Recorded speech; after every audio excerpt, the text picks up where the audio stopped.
We got a lot to catch up with Vikings-wise today with Star Tribune beat writer Ben Goessling.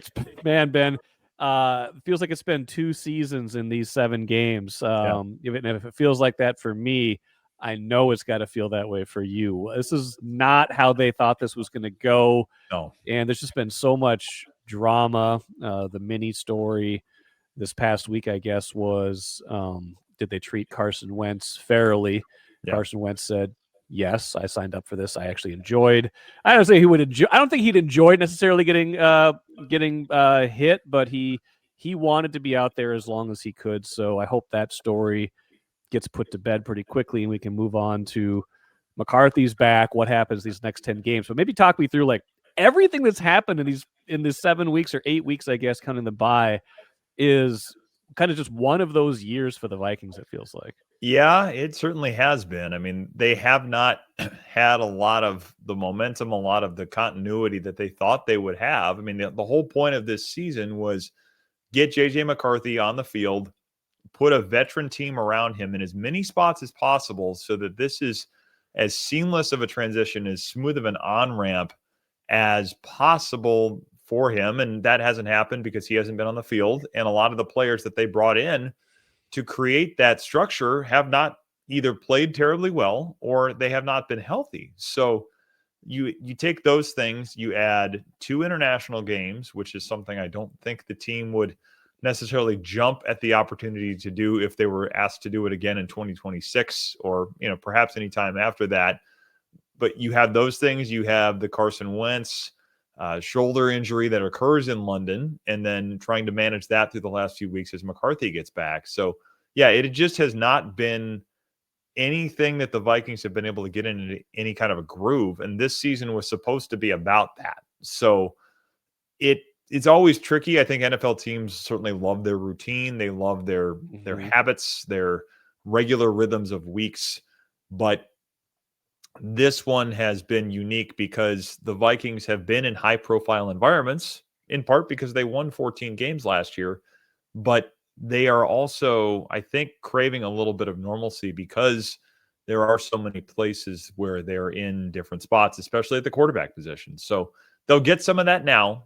They'll have a lot of these kind of regular Sunday games, but the stretch coming up here is in their last 10, I believe they faced 6 teams with winning records, including 5 against teams that are ahead of them or would be in the NFC playoff position as of now. 6 of the 10 are against teams that are ahead of them, but then 5, it would be Seattle, 2 against Detroit, 2 against Green Bay, against teams that are slated to be in the NFC playoffs. So chances for them to turn things around, but a pretty tough stretch, pretty big litmus test here for JJ McCarthy as he goes back into the starting role on Sunday at Ford Field, where the Vikings are trying to avoid their longest losing streak in franchise history. They have never lost more than 5 in a row to Detroit. In fact, the last time it happened, that streak ended November 24th, 1963, which was the famous Sunday where Pete Rozelle decided the NFL would play its normal schedule 2 days after the John F. Kennedy assassination. So we are going back a long, long time, back to expansion team days, to find a time where the Vikings have lost this many times in a row to the Lions.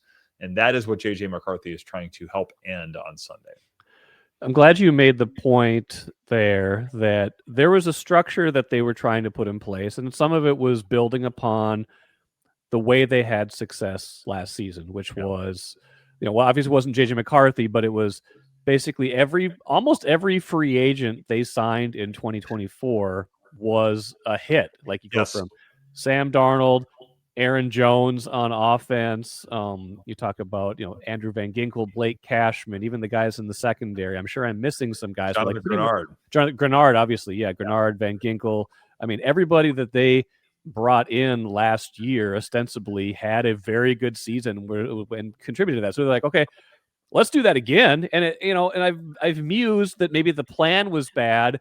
Was the plan bad? Did they pick the wrong players? Is this just the volatility of free agency when you're talking about veterans who might see a decline, or you can't always just look at what they've done in the past and then project that to the present and future? Like what about this didn't work or hasn't worked? Or is it even adjacent to that because, hey, the offensive line has blown up and that's a part of it too, and the tackles that haven't played enough were already here anyway? Yeah.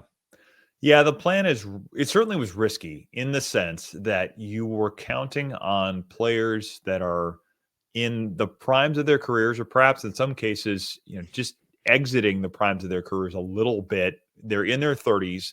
They have some injury questions. I mean, that is part of the gamble that this team has taken in the past. I mean, it's happened with Aaron Jones. Certainly, Andrew Van Ginkel has had some injury stuff in the past. They brought in a lot of those guys. Byron Murphy even had this coming out of Arizona. So they brought in some guys that have probably been a little more affordable because of injury questions, and they've banked on the idea that their medical staff can keep those players healthy, keep them on the field, and maximize the return on those players. That works spectacularly well in 2024.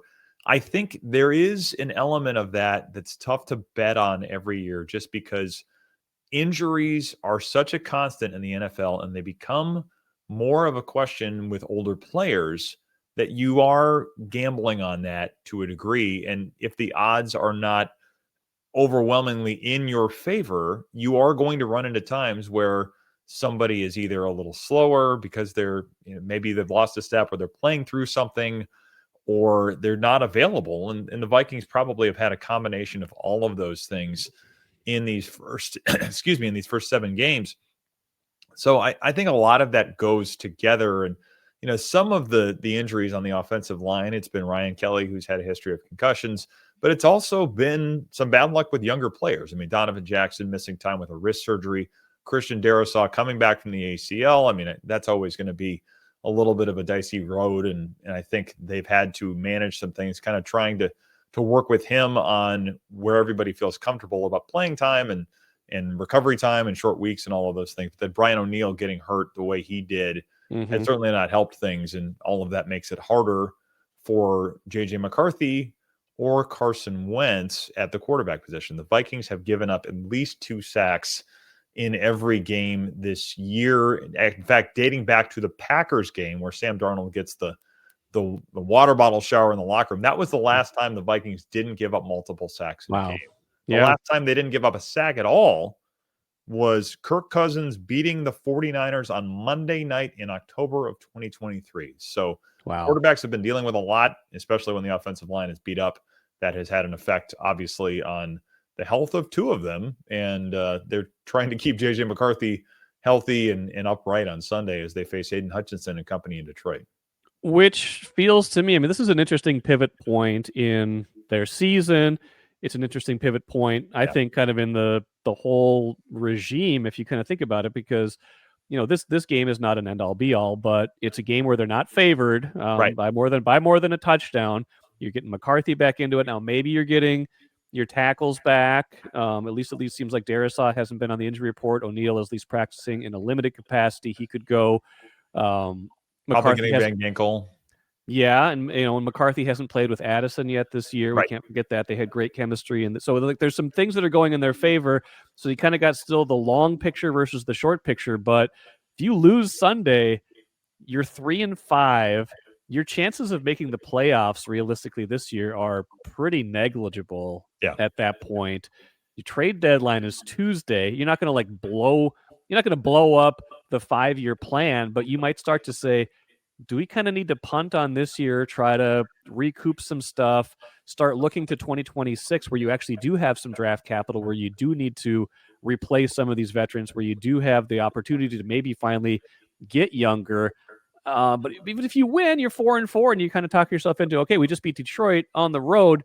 We can beat anybody. We're still maybe a threat here. So it feels like an interesting kind of point where it's like, okay, was the first 7 games just like a real weird mishmash of everything going wrong? And if they put everything together Sunday, you see the real Vikings, or is it they're just overmatched and not great, and then we got to recalibrate completely? Yeah, you're absolutely right. This is a big game from that perspective, because if they lose it, I think they'd be 3 behind the Lions and could be 3.5 behind the Packers. And then you're already talking about having lost to Detroit once, and it's another NFC loss. I mean, they don't have a lot of margin for error looking at the NFC and as competitive as it is. And you've got Lions, then Ravens at home, with Lamar Jackson coming back, which I think makes that tougher. Then it's Bears and then at Green Bay. So 3 of the next 4 are against the teams they're chasing in the division. And then at the end of that stretch, it's going out to Seattle to face old friend Sam Darnold. So this stretch is going to define the season. And the trade deadline piece of this, I probably haven't thought about enough, but you're right. I mean, there is a little bit of a tipping point here. I don't know that they'll blow everything up, but I do wonder if you get an offer for a veteran player that you're like, well, there's cap questions in 2026 anyway. Would that make them more amenable to that type of a move? I think, this type of a game, I don't know that they need to win it, but if they look overmatched and it's something where there's less of a realistic chance to make anything of this season, I do wonder if that changes the thinking a little bit. It is going to be a very interesting stretch from the McCarthy perspective of this anyway, because when you're playing all of these good teams, you're not getting a full season of evaluation of him. But if he's on the field for 10 games, he's going to play a lot of competitive games against good teams in that process. You're not going to be sitting there saying, yeah, he looked good against, the Titans or something like you might have seen last year, but can you really put any stock in it? No, if he goes out and plays well and gives them a chance to win at Ford Field on Sunday in a building where they have not won with fans in the stands since 2019, like that counts for something. I think if he goes and plays well at Lambeau Field, that counts for something. If he goes and plays well in Seattle, where they have not won very much other than last year, that counts for something. So it's a good sort of laboratory to look at JJ McCarthy in the sense that he's not getting an easy road into this. It may make it harder for him to develop consistency, and they'll have to figure that out. The time for long instructional periods is kind of over, but to evaluate him as what he is right now, I think this stretch actually is probably fairly useful. Well, and the flip side of, do you sell at the deadline is your whole plan this year was to give him as much support as you possibly could. You don't want to, rip this down to the studs and say, hey, good luck, guy. We don't have some of these defensive guys we were counting on, but it's an interesting kind of delicate dance. And I feel like, man, Kevin O'Connell, I guess listing priorities for him, he could use a good week. He could use, there would be a lot of things that would be at least temporarily smoothed over by a competitive game Sunday and a good performance by the young quarterback. Yep. I think that is 100% right. I think this season, in the way it's gone, has tested his patience in a lot of ways, and you see why. I mean, he's got a lot riding on this quarterback decision. He's got a lot riding on JJ McCarthy's development, and the fact that they haven't been able to play him, and you've had all of these kind of side streets with some of the silly things. I think a lot of these things have been silly in this idea of a soft benching. There's been a lot of this stuff that has taken up attention, taken up oxygen as this season goes, that I know he has seen and I think has been frustrated by. So yeah, none of this has gone particularly well. It is one of the tougher stretches. Probably only November, December of 2023 compares to this with all the quarterback changes. This has been one of the tougher stretches other than that he has seen in Minnesota. And he's certainly winning against the Lions, which would only be the second win for Kevin O'Connell against the Lions and the first in Detroit, as we've stressed here. Yeah, I think that would make him feel a little bit better as we go into a stretch where the games are tough and the trade deadline is coming up. Yeah, and I think the soft benching thing, I think you're right. I wonder still if he's a 5-year veteran who is a top 10 quarterback, do they nudge him back sooner? Not immediately, obviously, but like, does he play against the Eagles or the Chargers? Like, is there not this kind of like, we don't just have to get him to a point where he's healthy. We also got to see him working on his mechanics, his footwork, stuff like that. And I think that's where they kind of got caught in a weird place where it's like, okay, Wentz is obviously banged up. He's got this shoulder injury they know about. Brosmer, it obviously seems like they're reluctant to put him out there because either they don't think he's in a position to succeed yet, or they don't think it's fair to put him in a spot where he's not got either of his Or starting he's left. actually the guy and they're hiding him. I don't think that's it. I don't either.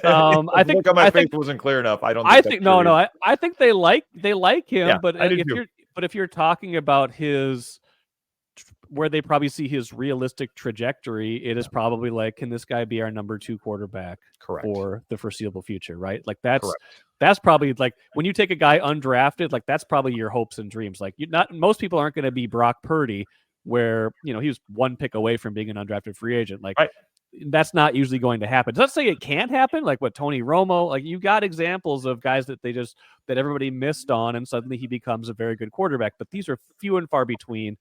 And so it was probably most telling about what they think of Brosmer in this moment than anything that Wentz was allowed to play through all of this stuff, and that McCarthy wasn't ready, and that they didn't bring in a veteran in. They were just like, you know what?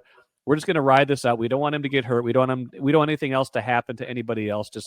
Just see this through. But it was such a weird kind of time. But then, like the flip side of that is, what does it say about where they are with everything in there, and then where does it leave them going forward? It's just been such a weird kind of swirl, and the tackles are part of the story.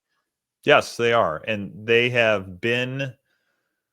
I don't know if cautious would be the word I would use.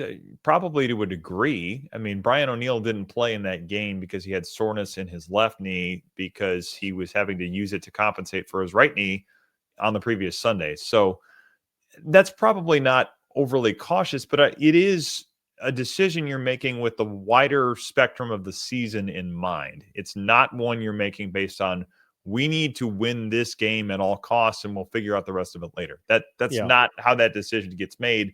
And I'd say the same thing with Christian Darrisaw. I think the fact that Christian Darrisaw came out of the game after 9 snaps because he's not feeling right with it, you would see teams that would say, you know what, you got to push through this. I think there is still a wider attention to what's going on and how these decisions affect things a month from now or 2 months from now, or possibly even, later this season or next year.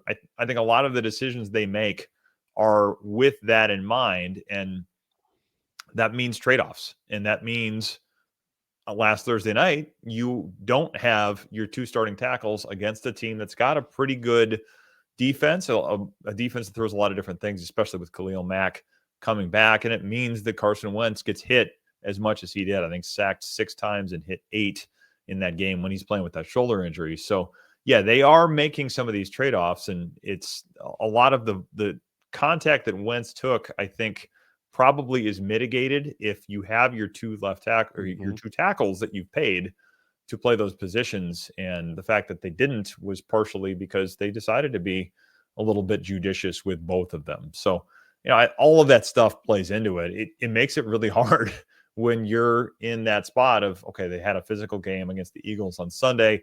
They've got to go west, play a team on the road. I mean, that stretch stuck out at the beginning of the season because it's almost exactly the same thing as what gave them their first 2 losses last year. And this was not going to be easy either. And a lot of the injuries that they faced and had to navigate played into that stretch going the way it did. Maybe a final thing then here, Ben, is you kind of like, you can imagine all of that. And then you can imagine, okay, going forward, there is obviously a wide range of possibilities of how the rest of the year plays out, from like the doomsday scenario of they don't win another game and JJ McCarthy looks terrible to they win every game and go to the Super Bowl and JJ McCarthy is a hero. Like those are like the extreme endpoints, very, very far. But there's a massive middle in there. What is the baseline within that middle ground where you would say at the end of the year, this year was a relative success and they set themselves up for kind of a revamped plan, but a still an ascending arc in 2026? Yeah, I think it depends on McCarthy. I think a lot of this, I mean, we've talked about this a little bit, but I got the question before the season, can you see a scenario where the year is still a success because of what happened with McCarthy and they don't make the playoffs? And I think my response at the time was, I have a hard time seeing both of those things happen, given how talented I expect this team to be. But the injuries and I think, frankly, the underperformance in a number of spots early in the season has made that scenario that I thought was implausible, probably one that's a little more in play. And I think if McCarthy plays well enough that at the end of the season, they're saying, okay, we saw 9 or 10 games of solid play that we can build off of and say, this guy has a chance to take another big step and be certifiably the guy in 2026. I think you'd take that and say they can build on it, even if they don't make the playoffs as a result, because the schedule is really tough. But if you get 10 good games from him, so to speak, let's call it 9. If you get 9 good games from him, that probably still puts you in a position where you're at least, maybe fighting for that last spot. Maybe it puts you 8 and 9 and you don't get in.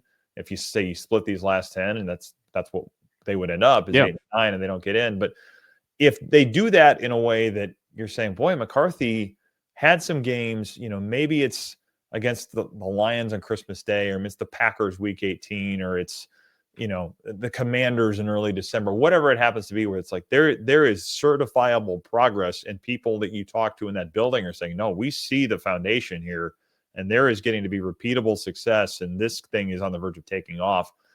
I think that probably qualifies as success, because we've seen them do 9 and 8, 10 and 7 in the hunt. Maybe they get it as a wild card. It's happened with Kirk. That was the Kirk era, but most of those. Of course. Yeah. I mean, that's been the case for most of my time covering this team. Is they're trying to get in with 9, 10 wins, or 7. Maybe they still have a chance, and you're sitting there playing with all the playoff machine stuff. I don't think anybody wants to live in that world. They want to get to a point where they say, we have the guy at quarterback, and we are a contender every year because we know we have the guy. So if McCarthy were to give some suggestion that he's going to be that guy, even if it doesn't lead to a playoff berth this year, I think the larger prize is the one that they want, with having a quarterback that puts them in contention every year. And if this season suggests that they're moving towards that, then I think you'd still have to call this a success. And I suppose if he's bad enough that you're like, boy, we have to reorient the whole thing, maybe that at least lends some clarity. I don't know that they would want to consider that, but you have to find out one way or the other with McCarthy. I think that is job one the rest of the way. They need information. I mean, and maybe it's, O'Connell has talked about that stretch repeatedly where you got the Bears game, and then he has a baby, and then he misses a bunch of practice, and then he hurts his ankle against the Falcons, and that impacts how that game goes. Yeah. How much of, we've only seen him for 2 games, so we have such a limited sample size. How much of a free pass or a pass are we giving him for the first 3 quarters of the Bears game being jitters, and the Falcons game being he was a new dad and then he hurt his ankle?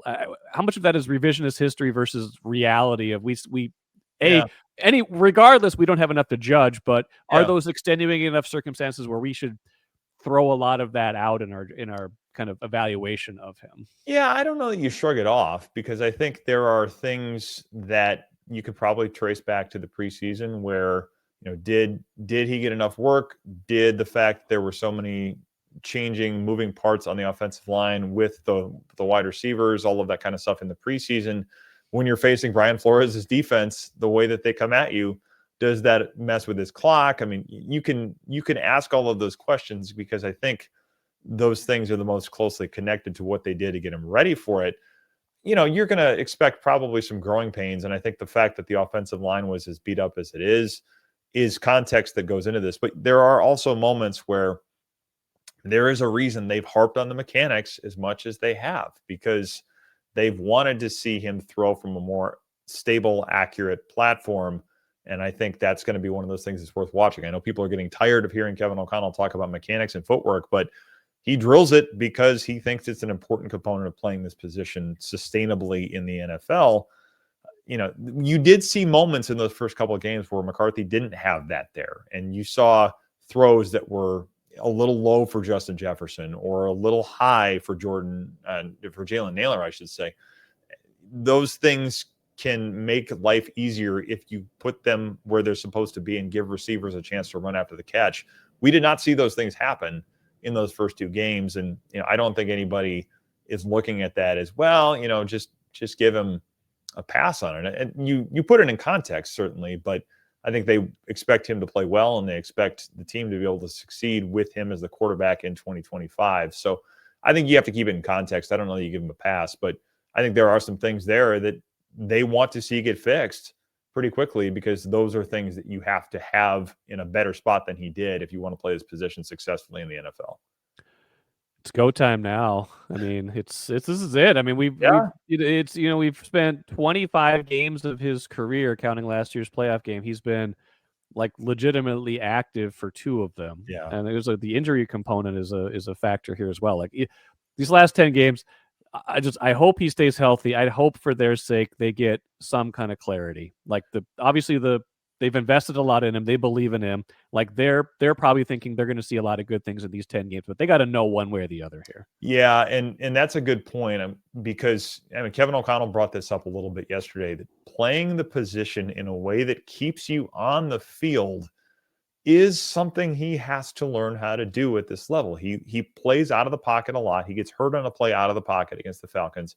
I think, playing out of the pocket and running the way he did in that preseason game last year exposed him to some hits against the Raiders that ultimately led to the torn meniscus. So those things, they want it to be part of his game. It's a big part of his game. We certainly saw it in the touchdown he scores against the Bears, that you want that to be part of the way he plays the position. But a lot of it, O'Connell talked about understanding when to use it, when to protect yourself.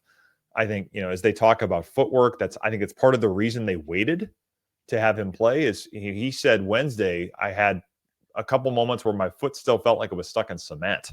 So if you're doing that and you're not able to dodge pass rushers coming and make sudden movements to stay out of the way of a big hit, that's a lot of playing the position. I mean, part of sustaining yourself at the spot is knowing how to avoid the big hit or how to fall proper. I mean, I've heard Aaron Rodgers talk about this. Yeah. Learning to fall in a way that does not leave you with a major injury is a nuance of playing this position. So all of that goes into it. It's not just being consistent. It's being able to stay healthy and protect yourself. That's not just up to the offensive line to do that. It's up to the quarterback kind of knowing that part of the game as well. So I think all of this stuff goes together. But yes, they need to see consistent progress. They need to see him available, and they need to have some kind of a foundation to build on with him. That is absolutely the foundation of the rest of the season. It has to be. That there is no negotiating that. That has to happen if they want to feel good about it. It's the middle of the season. It almost feels like week 1 all over again, though. Not like we throw away all the 7 games because they happen, they matter. Yep. They haven't looked good this year. Outside of the Bengals game, I keep adding these up, but I haven't had to add anything lately. They've led for 23 minutes this season. They've had the lead for 23 minutes outside of the Bengals game this season. You can't play like that. You can't win like that. We didn't get into the defense. But Andrew and I got into that plenty earlier in the week, right? That's been a problem. But like they have to hit reset hard, and this almost feels like week 1 all over again. Yeah, I mean, they've got to play better on defense. They got to stop the run more effectively. I think they've gotten picked on downfield because the pass rush hasn't gotten home. I think if they have Andrew Van Ginkel back on Sunday, that's a big deal. I think that changes a lot of things. But it has to start with stopping the run. And this is not an easy team to do that against with a team that likes to run it, and Jahmyr Gibbs and David Montgomery. So a lot for them to have to handle in Detroit on Sunday. Well, it should be a lot of fun. We'll see if McCarthy can stay healthy. When you mentioned Rodgers, I was kind of like chuckling to myself. I was like, well, as long as JJ McCarthy can land in a position where Anthony Barr isn't on top of him, he should be okay usually. Yeah, there is some of that. I mean, it's funny that, I suppose in that case, Rodgers landed in a position that got the rules changed. So it did. That's true. Maybe it's not a bad thing in the long run either. No, that's true. I mean, I remember hearing him talking about that earlier in his career. He's had a harder time doing that the last few years, obviously with the Achilles too. And as you get older, it's like the point you made. As you get older, we're all. I'm going through it. Like we all feel it. All right. Yeah, that's that. Happy birthday, by the way. But that's his. Thanks. Yeah. Hey. We do get to these birthdays. It's like, all right. Next year, that hurt. Next year, when the first number changes and not just the second number, I'll be feeling it even more, Ben. That's when I'll know that I've reached a certain point. But we're still hanging on. Yeah. Enjoy your time still on this side of that threshold. Thank you, Ben. Follow Ben's coverage, of course, from Ford Field on Sunday. We'll talk to you later. All right. Thanks, Mike.